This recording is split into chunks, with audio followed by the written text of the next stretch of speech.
It was written in the stars, earth, wind, and fire. And there was only one genius that could bring this dream to fruition. Join me on this episode of Musical Tea to find out what's behind the man, the originator, the leader, Maurice White. A child is born with a heart of gold. Maurice White was born on December 16, 1941, in Memphis, Tennessee. His mother, Edna Parker, was just 17 years old at the time of his birth. His father, John White, was a club owner and a gangster from Mississippi. He was barely in Maurice's life, but he describes his father as being very mean and abusive. He died when Maurice was just 5 years old. Mother dear, which is what Maurice would refer to his birth mother as, decided when she was 21 years old that she no longer wanted to be in Memphis, Tennessee. It was hard for her to find any work that was outside of having to clean for white families, and that was something that she just was against. Back then, during those times, there were not a lot of opportunities for Black women. Black men were able to get jobs at the plant, but women were not allowed. So when Maurice was just at the tender age of 4 years old, Edna decided to leave him with a family friend who went by the name of Elvira Robinson. This is who Maurice would go on to call Mama until the end of her days. Maurice described Mama as a sweet, tender, godly, and strong woman who instilled in him spirituality, believing in yourself, positive affirmations, and also the love of music. She always said positive things to him and let him know that he was going to change the world. The world would know his name. Though it's been written that Miss Robinson was Maurice's grandmother, she actually was no relation to him. It was not uncommon for grandmothers to raise grandchildren back in those days. So that is the reasoning they went with in order to keep the real reason why he was away from his mother private. Maurice, the half-breed. Maurice was an intensely private and introverted child who would get bullied because of his light-complected tone. To Black people, he was called half-breed. To white people, he was still called a nigger. He felt like he couldn't fit in. In order to escape the racially segregated atmosphere, he would escape into spirituality and music. Once Maurice reached middle school and started playing the drums, from then on, the bullying ceased as he became popular for his abilities. Mother dear and Maurice reunite. It would be at Maurice White's high school graduation where he would peer into the front row and see a very familiar face. It was Mother dear. She had returned, and she wanted Maurice to come back to Chicago with her. He didn't really know how to feel. He had only seen her once over the years that she had been gone. By this time, Mother dear had had more children and also married a wonderful man who went by the name of Dr. Verdine Adams Sr. Dr. Verdine Adams Sr. was a World War II vet, a podiatrist, and an occasional saxophone player. He was well read, he spoke 5 languages, and was looked at as a prince in his community. Maurice would come to call him Dad as he was a great man to him. Mother dear and Dr. Verdine Adams Sr. would go on to have 8 additional children.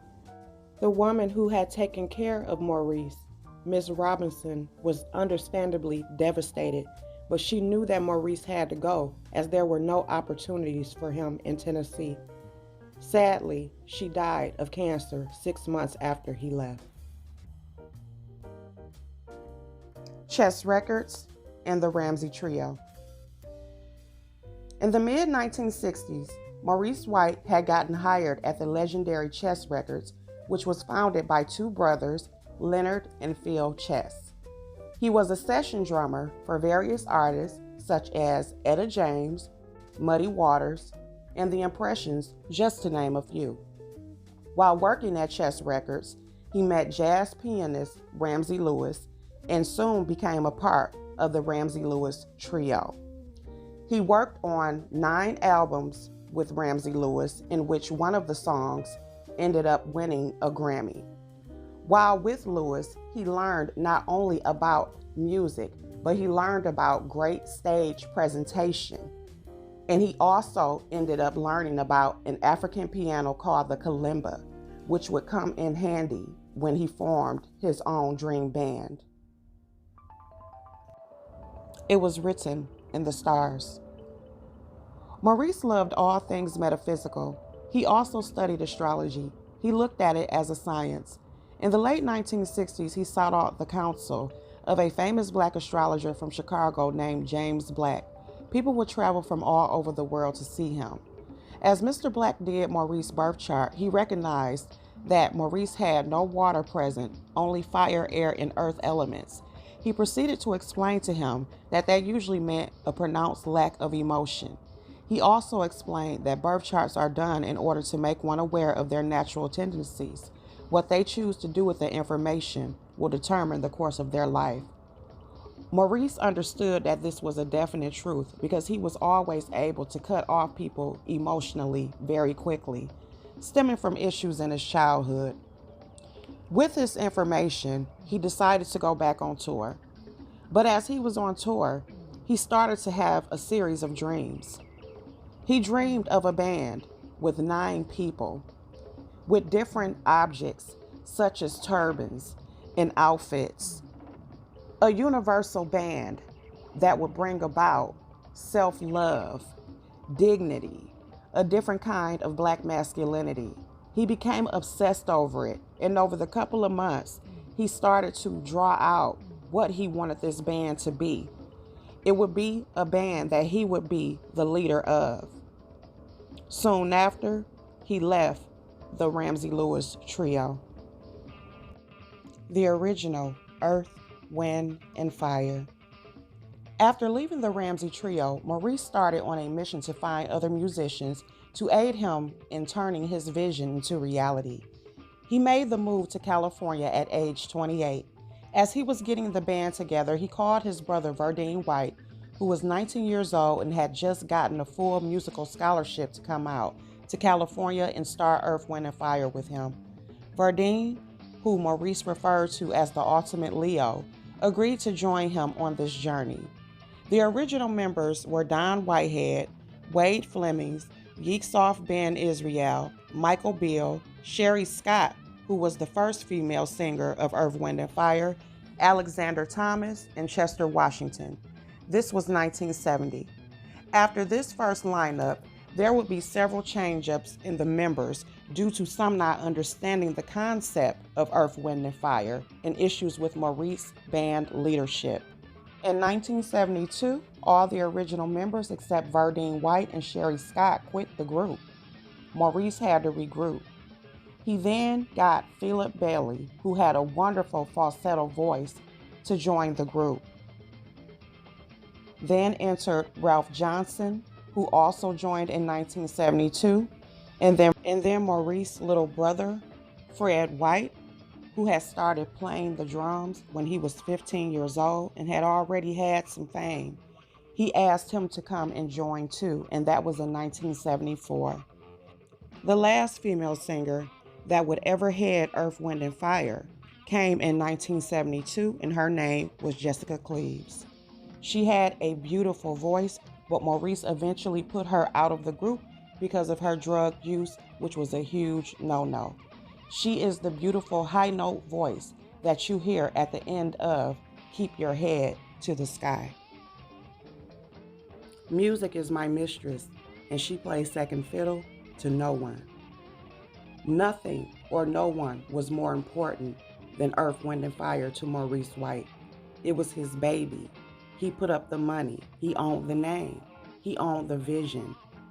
His goal was not only to put out music, but it was to put out a lifestyle, a way of thinking. He introduced everyone to metaphysics. He used astrology in order to try to understand people's personalities better. Being a leader can be very difficult, especially if you're fixed on a certain vision. Though he was quiet, he did not play when it came to earth, wind, and fire, which could sometimes make it to where he came off as being cold. After a lot of the performances, Maurice would not go out to the after parties. He would simply go to his room to meditate and to manifest. He required a lot of alone time.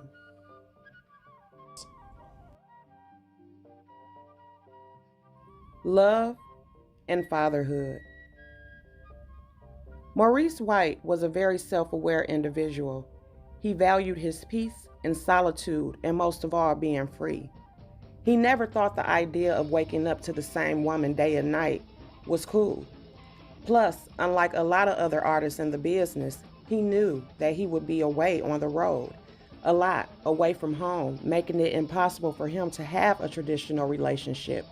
Maurice will be gone at least 200 days out the year, not including him producing and writing for various artists, which is why he never got married.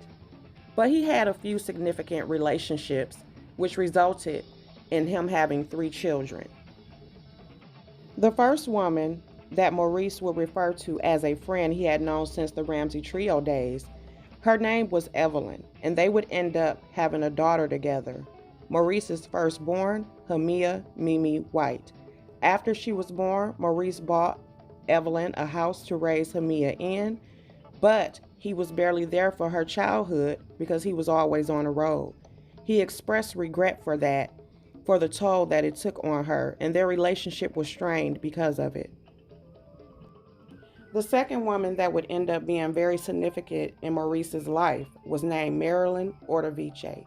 Maurice had met her when he first moved to California in 1970.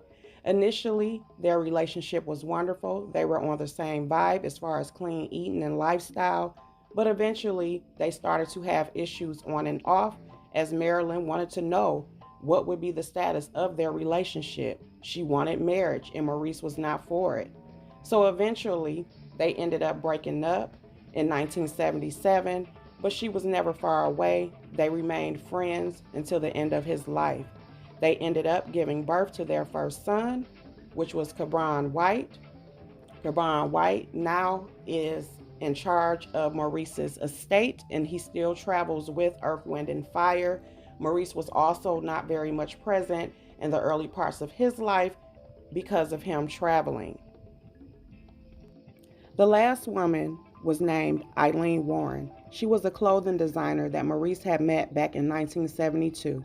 Maurice referred to her as the love of his life and his soulmate. And the reason why he felt that way about Eileen is because out of all the women that Maurice dated, she was the only one to never question where they stood. She also had a demanding career of her own, so she understood what it was like to be obsessed and just married to your career. She accepted him fully as he was. As a result, they ended up having a child who was his last son, Eden White. Though Maurice made sure that all 3 of his children and the mothers of his children were financially taken care of, he did express regret about not being there as he should have. He realized that it took more than financially providing to be a father. He spent the rest of his days making it up. Maurice and Parkinson's disease. In 1990, Maurice started to notice symptoms of him shaking uncontrollably. And in 1991, it got worse, which made him go see a neurologist, and he was then diagnosed with Parkinson's disease. He was told that if he kept a positive mind, that everything would be fine. He had a slow progression of it. He ended up keeping this secret to himself for 9 years, but eventually he had to end up telling everyone because it got harder and harder for him to tour, to be able to keep up with the demands of touring. He was breaking glasses. He just couldn't do it anymore, and eventually he had to give up Earth, Wind, and Fire as far as being a leader. It hurt him tremendously because it was his baby, but he had to adjust to what his life had become. Maurice, last album. In 2009, Maurice called up one of his old friends, Herb Powell, whom he had known over 20 years. and asked him to write his memoir. Over the next 5 years, Maurice would sit down and give out his most deepest, darkest secrets, which was something that was very rare for Maurice to do, as he was a very, very private person. The book was finished in 2014. Maurice was happy about the results, and right before it was published, in March of 2016, Maurice died February the 4th, 2016, in his sleep due to Parkinson's disease. He looked at this book as his very last album. Earth, Wind, and Fire legacy continues. In 1974, Earth, Wind, and Fire would score their first top 40 hit with Mighty Mighty, and then they went #1 with Shining Star in 1975.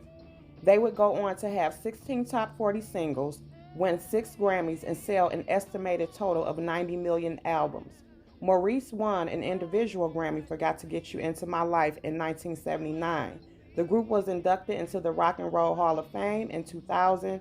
Maurice was inducted into the Songwriter Hall of Fame in 2010. Today, the legacy continues with Ralph Johnson, Verdine White, and Phillip Bailey. Maurice lives on in memory as a visionary, a lover of life, and a deliverer of peace and inner strength. He will be missed. I hope you enjoyed this episode of Musical Tea, Maurice White edition. Be sure to like, share, and subscribe to the channel.